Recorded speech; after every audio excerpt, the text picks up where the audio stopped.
VIPcast e o assunto dessa vez serão temas jurídicos que beneficiam não a vida pública, a vida do cidadão. A gente vai esclarecer e tirar muitas dúvidas para vocês. E a gente está recebendo um time de peso, todos eles fazem parte da Asfor Gomes de Mato. Na minha frente, Marcos Vinícius, seja muito bem-vindo. Obrigada.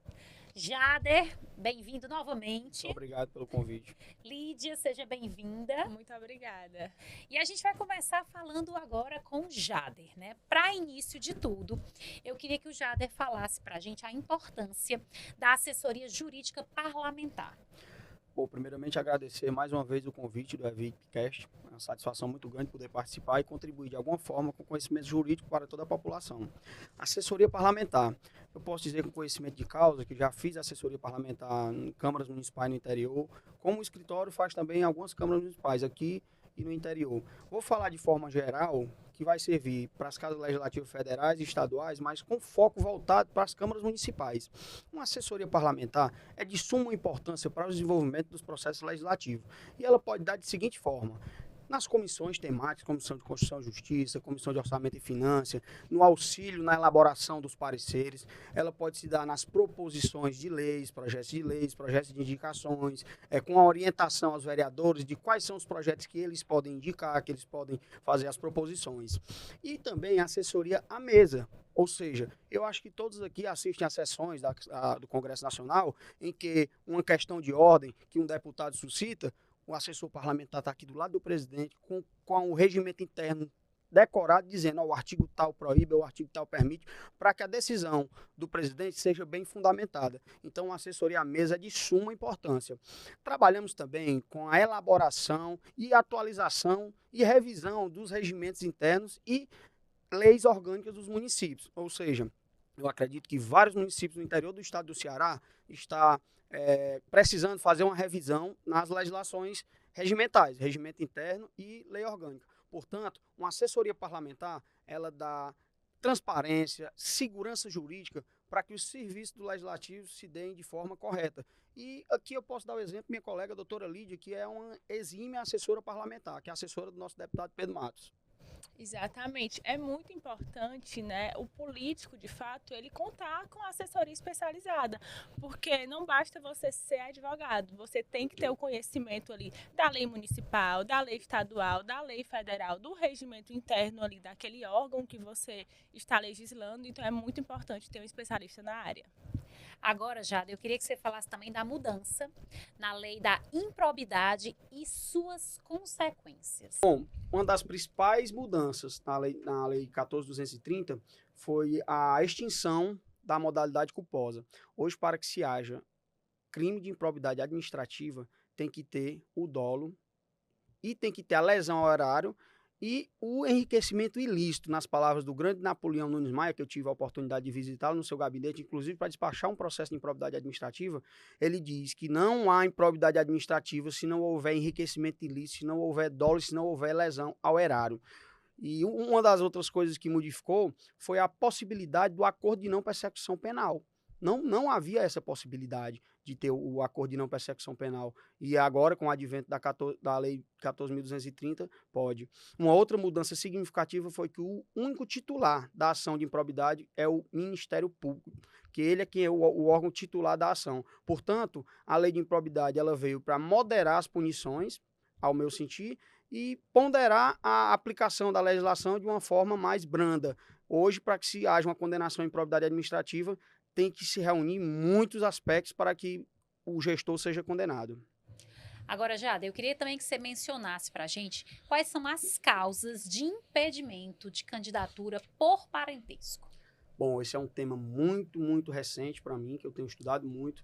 E, assim, as condições de elegibilidade, elas estão contidas na justiça eleitoral. A pessoa tem que ser brasileiro, ter a idade, e reunir vários aspectos para você ser elegível. E as causas de inelegibilidade, elas estão na Constituição Federal, no artigo 14, e estão na Lei Complementar 64 de 90 e na 135 de 2010. No caso por parentesco, ela é a inelegibilidade reflexa chamada, está no artigo 14 da Constituição, parágrafo 7º. O que quer dizer isso? Ela visa evitar as dinastias políticas, ou seja, a perpetuação do poder de famílias que vão reelegendo, elegendo filha, elegendo esposa, e dessa forma a democracia fica sob sério risco de estar sendo atacada. Mas existe um aspecto bem peculiar. Muito provavelmente, aparentemente, ela parece ser o processo mais simples, porque é uma coisa objetiva, é filho, não pode. As inelegibilidades absolutas, que são a da Lei Complementar 6490, e que decorre de contas desaprovadas no Tribunal de Contas com lesão, com nota de improbidade, com dano ao erário, seja por ação de improbidade com segunda instância, elas são mais, diga assim, abrangentes no que diz respeito a você poder fazer uma dilação, testemunha. Mas a inelegibilidade do artigo 14, ela parece ser mais simples, mas não. A pessoa pensa que é só ser filho e tal, mas tem determinados casos em que, se não tiver um especialista na matéria para analisar, averiguar, o direito do seu constituinte pode estar sendo seriamente prejudicado. Porque eu conheço casos concretos de inelegibilidade reflexa em que foi proposta a ação de maneira equivocada e o processo foi julgado improcedente, quando na realidade a inelegibilidade reflexa era latente. E só complementar aqui o meu colega, doutor Jader, assim, até mesmo para simplificar, porque ele é muito técnico, ele estuda muito, é especialista em direito eleitoral, né, doutor Jader? E, assim, para a população entender também de forma mais simples, quando você está se candidatando, é o início da candidatura. Então, se vai mãe e filha, a mãe prefeita e a filha vereadora, ambas, nenhuma tem cargo público. Pode. Elas podem, né, participar da eleição. Mas a partir do momento que a mãe é prefeita, a filha não ganhou como vereadora, mas aí, na próxima candidatura a mãe vai se reeleger, a filha não pode mais se candidatar, né, porque já tem aí essa incompatibilidade. E assim, só complementando a doutora Lídia, nesse caso, para a filha poder ser candidata, a mãe teria que renunciar ao mandato 6 meses antes da eleição. E aí é o que eu digo, essa condição de inelegibilidade reflexa, ela é uma situação em que a pessoa não produziu para isso, ela não tem conta desaprovada, ela não tem ação de improbidade, contudo, pelo fato dela ser parentesco, ela traz a incidência do artigo 14, parágrafo 7 da Constituição Federal, que é a inelegibilidade reflexa. Excelente, viu? Muito esclarecedor. Agora vamos saber do Jader. Como é que a gente faz para manter a excelência nesse atendimento jurídico perante tanta concorrência, tantas outras, né? Bom, com relação à concorrência, eu costumo dizer que a profissão de advogado, ela é a profissão melhor que tem, porque um arranja cliente para o outro.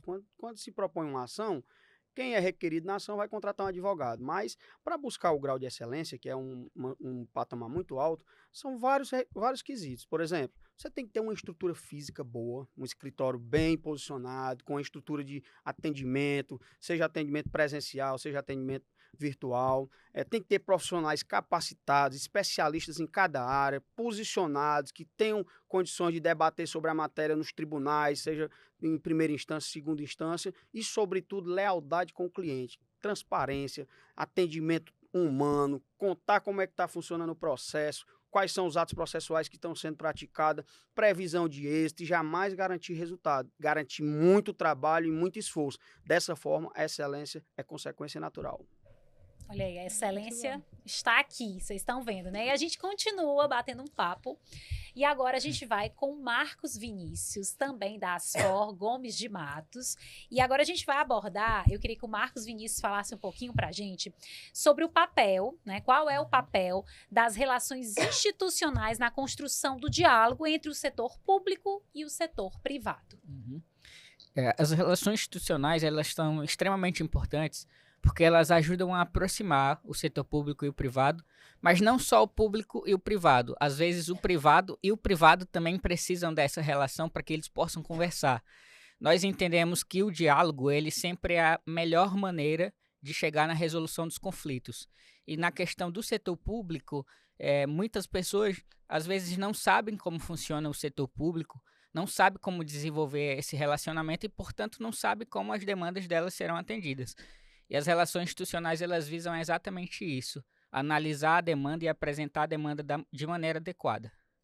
E Marcos Vinícius, de que forma os escritórios especializados em direito público, eles podem auxiliar a interlocução com o setor?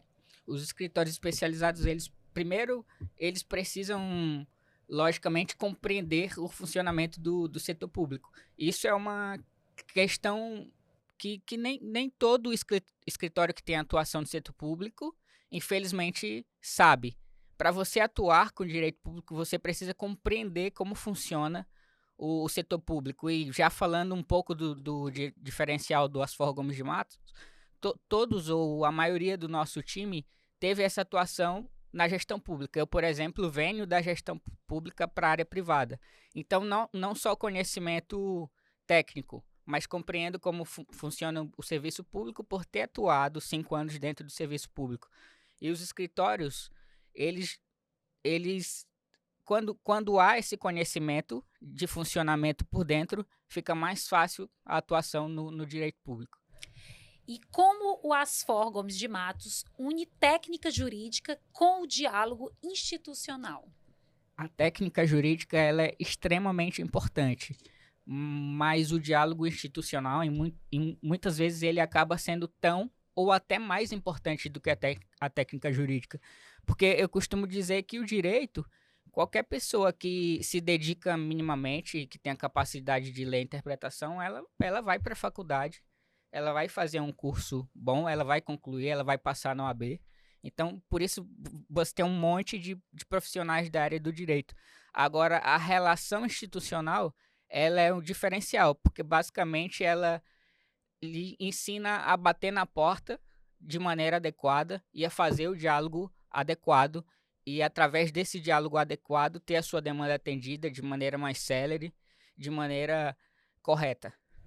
Excelente. Obrigada, tá, Marcos? Obrigado. E agora a gente vai focar com a Lídia, que eu queria que ela iniciasse falando um pouquinho que diferencia o Asfor Gomes de Matos na atuação jurídica e o relacionamento com os demais clientes. Pronto, até complementando a fala dos meus colegas, o nosso escritório, ele é um escritório que eu costumo dizer que é, assim, é um escritório boutique. Lá não tem uma alta demanda de processo, então os processos que tem, a gente trata com muito cuidado. Então é um cuidado desde o momento que você fala com o cliente, faz uma reunião, envia relatórios, conta de fato como é que está a situação daquele processo. Então existe muito a questão da transparência com os clientes. Então a gente vai fazer um despacho ali com o juiz, a gente também faz com que o cliente entenda. Porque eu não vou falar de uma linguagem jurídica com uma pessoa que não entende e não é da área. Então, a gente tenta falar de uma forma mais simples. Então, existe muito essa transparência e, assim, o cuidado. Como lá nós temos causas específicas e trabalhamos com especialista em cada área, a gente consegue dar uma atenção bem maior do que um escritório assim que atende uma alta demanda. Então, assim, são demandas específicas e uma atenção e um cuidado redobrado. Agora, Lídia, esse assunto, atenção, você que está nos assistindo, nos ouvindo, se o banco faz uma transferência indevida ou a pessoa cai no golpe do Pix, é possível voltar esse dinheiro para a pessoa? A pessoa consegue o dinheiro de volta, Lídia? É possível, sim. E hoje em dia é algo assim que acontece muito, né? Incrível que pareça, porque a gente guarda o dinheiro no banco e espera uma segurança. Então, o banco ele tem que assegurar o cliente a dar essa segurança para o cliente. E cada dia mais os golpistas estão também se especializando, implementando diversos golpes aí diferentes. Então, é possível sim, se você cair em um golpe do Pix, você tem que tomar alguns cuidados, imediatamente entrar em contato com o seu banco, fazer a contestação da transação, ir lá na agência, se possível, fazer também um boletim de ocorrência, reunir os comprovantes e contratar um advogado. Assim, a gente consegue entrar na justiça, né, ver essa questão do reembolso, tentar até mesmo, a gente tenta administrativamente com o banco, mas é importante entrar com o processo judicial porque a gente consegue até uma indenização. Porque o que você sofreu foi um dano. Você contratou ali o banco está ali para oferecer um serviço e o banco tem que dar segurança para o cliente. Então, a partir do momento que o banco falha com segurança, o banco tem que responder por isso. Agora, o nome foi para o Serasa, SPC, de uma forma errada, indevida. O que fazer? Como proceder? Pronto. Se você teve o seu nome negativado de forma indevida, é possível você, através da justiça, recuperar, né? Ter que seu nome volte a ficar limpo e até mesmo receber uma indenização. Porque se você não tem ali aquela conta, não tem aquela dívida e a empresa colocou o seu nome no SPC e Serasa, você sofreu danos. Você não consegue ter acesso a aumentar o limite do cartão de crédito, muitas vezes até não consegue ter acesso a um cartão de crédito, não consegue comprar em algumas lojas. Então, você é prejudicado de alguma maneira. Então, você consegue entrar na justiça, ver uma indenização e responsabilizar aquela empresa que colocou o seu nome no SPC e Serasa. A gente recebe muitos casos, assim, às vezes a pessoa tem uma dívida de fato, mas ela quitou a dívida, ela pagou. Mas por erro interno ali da própria instituição, eles esquecem de dar baixa e aí a pessoa, mesmo com dívida já paga, a empresa coloca o nome da pessoa no SPC e Serasa. Ou então, ela esquece de tirar o nome do SPC e Serasa, porque a partir do momento que você quita a dívida, eles têm um prazo para retirar o seu nome do SPC e Serasa e muitas empresas falham com essa prestação de serviço. Então, a gente consegue entrar na justiça, entrar com ação judicial e até mesmo pedir uma indenização por danos morais. Excelente, Lídia, muito obrigada, tá? Gente, só agradecer a participação, Jader, Marcos Vinícius, Lídia, todos advogados da Asfor Gomes de Matos. Vocês viram que eles têm um domínio, são especialistas e ficamos por aqui. Espero que vocês tenham gostado. Muito obrigada, Muito gente. obrigada. A gente que agradece. Obrigado. Eu já ia complementar a tua parte. Pode complementar, Não, pode. É só Tu não quer voltar e complementar? Não, tranquilo. Tá, Mas essa vez foi mais rápido, tranquilo. foi? É só porque isso daí que ela falou já aconteceu comigo, né? Eu ter negativação indevida por um débito que já havia sido pago.